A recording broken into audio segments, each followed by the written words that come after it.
I haven't told many people about this, not because I'm trying to keep it a secret, but because whenever I try, people look at me like I'm making it up, like I'm being dramatic, or I misunderstood the situation. But I know what happened. I know how close I came to something bad that day. I was 9 when it happened, and it still messes with my head. It was the middle of summer, and I was out of school. My older brother had football practice that morning, and my mom needed to drop him off, run a few errands, and pick up groceries. So she let me go to the park near our house for a bit. I had my old scooter, a bottle of Gatorade, and instructions to stay where she dropped me off, right at the bike racks near the front parking lot. It was a suburban park, the kind with baseball fields, a small playground, and a walking path that looped around a man-made pond. On weekdays, it was usually quiet, especially early in the day. There were a few joggers, maybe a dog walker or two, but not a lot of kids. I remember that day was humid and overcast. Not quite raining, but the air felt heavy. I was riding my scooter in little circles near the benches when I noticed a white Jeep pull into the lot. It wasn't anything special, just a slightly older model with tinted windows. I didn't think much of it at first until I realized it hadn't parked. It just sort of sat there, engine running. After a minute or two, the driver's side door opened and a woman stepped out. She was wearing jeans and a loose sweater even though it was warm. Her hair was pulled back and she had sunglasses on. Something about her struck me as odd right away. She wasn't dressed like someone going for a walk or coming to meet someone at the park. She also didn't have a dog or any kids with her. She looked around, then started walking toward me. I instinctively stopped scootering and stood still. She smiled as she got closer and said, "Hey there, are you Daniel?" That threw me off.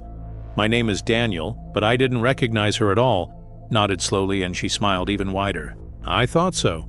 Your mom told me you'd be here. She asked me to come get you. Said she got held up at the pharmacy and needed a little help." Even at 9, something about that didn't sit right. "Who are you?" I asked. She hesitated just half a beat before saying, "I'm a friend of your Aunt Megan. We met at your cousin's birthday party last year. You probably don't remember me." She kept her voice calm and friendly, but there was something rehearsed about the way she spoke, like she was reading off a mental script. "I'm supposed to take you to meet your mom," she said. "We're just running to the grocery store real quick. Then we'll pick up your brother." That's when she motioned toward the Jeep. Even though she sounded nice, something inside me said, "Don't go." Like a cold hand gripping my stomach. I said, "I think I should wait here." Her smile faded a little. "Come on, Daniel. Your mom told me to come get you. It's okay." "I want to call her first," I said, backing toward my scooter. She took a step closer. "We don't have time for that. She said we had to hurry." I didn't respond. I just picked up my scooter and turned toward the nearest path that led toward the baseball fields where I could see a groundskeeper driving one of those little utility carts. That's when she grabbed my backpack strap. Not hard, not yanking, but just enough to make it clear she didn't want me walking away. I froze. "I said it's okay," she said, lower this time. Not yelling, but not sweet anymore either. I yanked the strap forward and broke free. Then I ran. I didn't stop until I reached the man in the utility cart and shouted that someone was trying to grab me. He told me to stay put and drove off toward the front of the park. By the time he got there, the white Jeep was gone. We called my mom, who freaked out and rushed to pick me up. She had never heard of the woman I described, didn't know anyone with a white Jeep, never told anyone where I was that morning except my brother. We called the police and gave them a description. They took it seriously, especially when I told them she knew my name. A few days later, a neighbor from down the street, Mrs. Ellis, came by and told my mom something that made everything worse. She said that the day before my incident, she saw a white Jeep slowly cruising past our street, twice. Once in the morning, once in the afternoon. She thought maybe someone was casing houses, but she didn't recognize the driver and didn't think too much of it. When she asked if anything had happened, my mom nearly burst into tears. The police never found the woman, never found the car. No leads, no updates, just a lot of unanswered questions. But here's the part that stuck with me the longest. About a year later, my mom was cleaning out our garage and found an old photo album from my early childhood. I was flipping through it with her when I saw a picture of me at a pumpkin patch, maybe 3 years old. In the far background, blurry but unmistakable, was a white Jeep, and standing beside it was a woman with sunglasses and a ponytail, watching. Can't say for sure it was the same woman, but something in my gut tells me it was. To this day, I wonder how she knew my name, how she knew where I'd be, or how long she'd been watching. All I know is, I'm glad I listened to that feeling in my stomach, the one that told me something was very, very wrong, because if I hadn't, I might have never come home.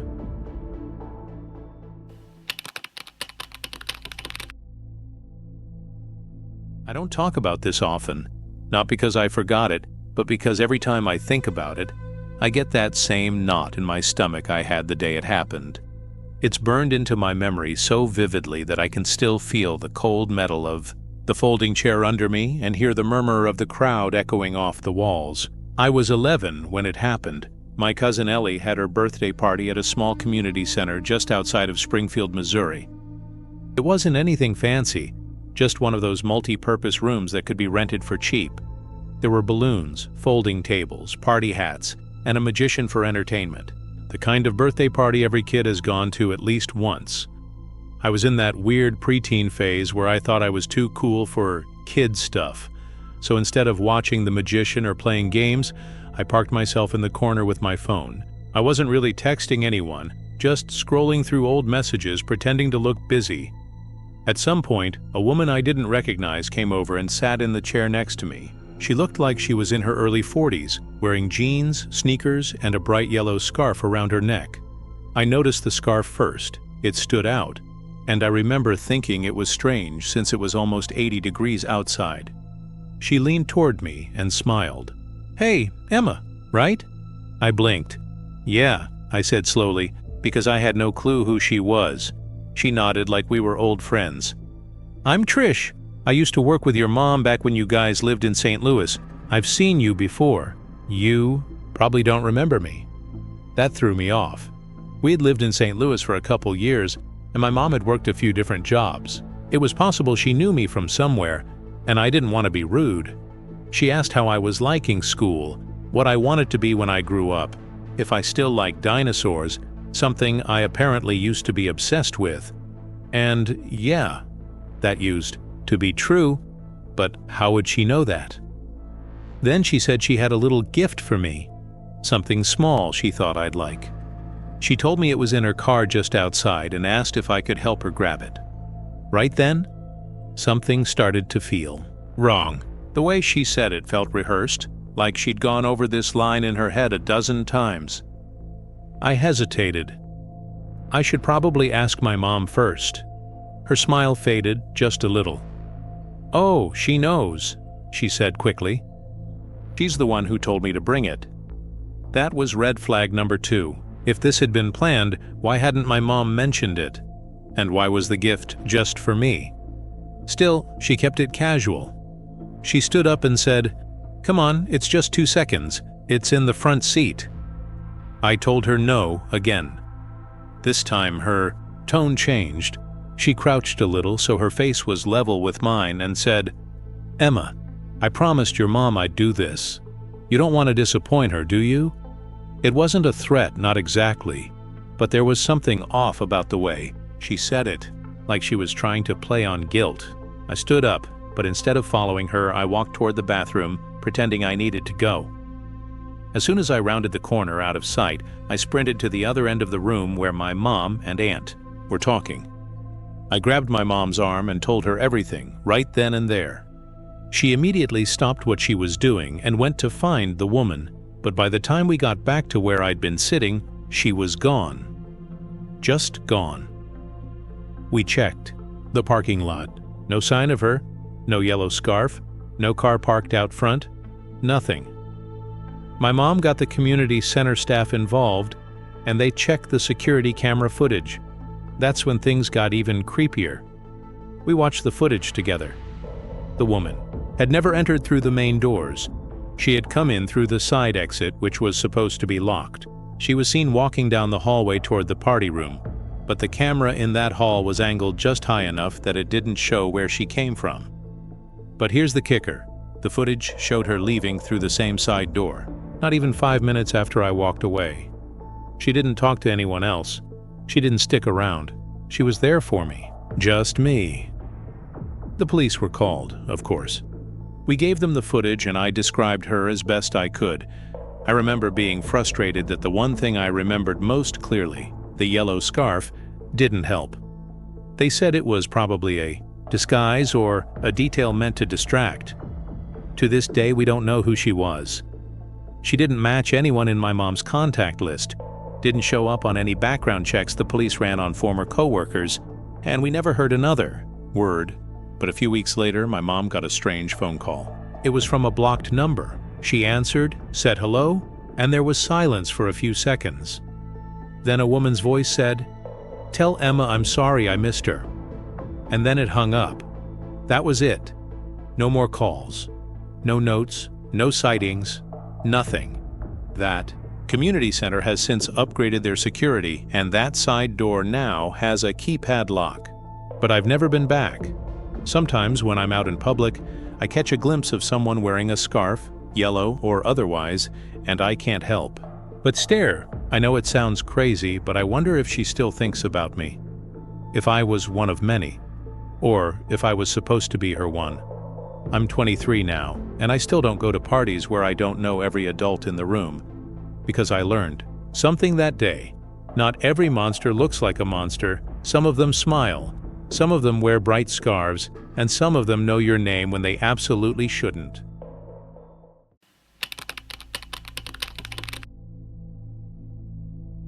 I had just moved in with my cousin Drew in Tampa, Florida, after dropping out of college halfway through the semester. The decision to leave school wasn't easy, but I knew I needed a change. Drew, being 5 years older and a bit more settled, had offered me a place to stay until I figured things out. His house was a modest 2-story townhouse. Nothing extravagant, but cozy enough. It had a small backyard, a modern kitchen with stainless steel appliances, and a living room big enough to hold a handful of people comfortably. For me, it was perfect. A fresh start in a new place with family nearby. The first few weeks went by quietly. Drew was usually out working long hours or traveling for business. I kept mostly to myself, trying to find my footing and searching for jobs. After about a month, I felt restless, a little bored, and honestly a bit isolated. So I decided to throw an early birthday party, a way to celebrate my freedom from school and reconnect with some friends. I figured it would be a good way to break the ice, make some new memories, and just have fun. Drew had a work trip scheduled that weekend, so he gave me the green light to use the house while he was gone. His only requests were simple. Don't break anything, keep it under control, and clean up after. I promised I would. I wasn't planning a wild party, just something chill with about 15 close friends. I told them they could bring a couple more people, but not too many. To keep things organized, I warned everyone, no one is allowed upstairs. There's a bathroom downstairs. It should be enough. I knew Drew would be annoyed if random people wandered into his personal space. The party started around 9 p.m. The house was filled with music, laughter, and the smell of pizza and beer. One of my friends brought this massive Bluetooth speaker, and soon the living room was blasting EDM beats. People were dancing, talking, drinking, just having a good time. For the most part, everything went smoothly. Everyone was respectful of the house, and no damage was done. But as the night wore on, I started noticing some unfamiliar faces creeping in. Not people I'd invited, but more like friends of friends who just showed up out of nowhere. It was subtle at first, someone standing by themselves in the corner or a quiet couple hanging near the kitchen, but eventually I became uneasy. Around midnight, Natalie, A girl I'd been casually dating for a couple of months sidled up to me and whispered, "Hey, do you know who's been standing in the laundry room? Someone's been in there for like 10 minutes." My heart skipped. The laundry room was a narrow space tucked into a hallway near the back door. It wasn't a place anyone should just be hanging out. Plus, I was certain I'd locked the back door earlier that evening. Why would someone be standing there for so long? Curious and a bit nervous, I excused myself from the crowd and walked to the laundry room. I carefully cracked the door open and peeked inside. No one. I flicked on the light and scanned the room. It was empty, save for a few clothes hanging on a line and the washing machine lid left open. I couldn't shake the feeling that something was off. I joked nervously to Natalie, "Must have been your imagination," but deep down, I felt a chill run down my spine. I returned to the party, but the mood had subtly shifted. Some guests started glancing at their phones or looking around more cautiously.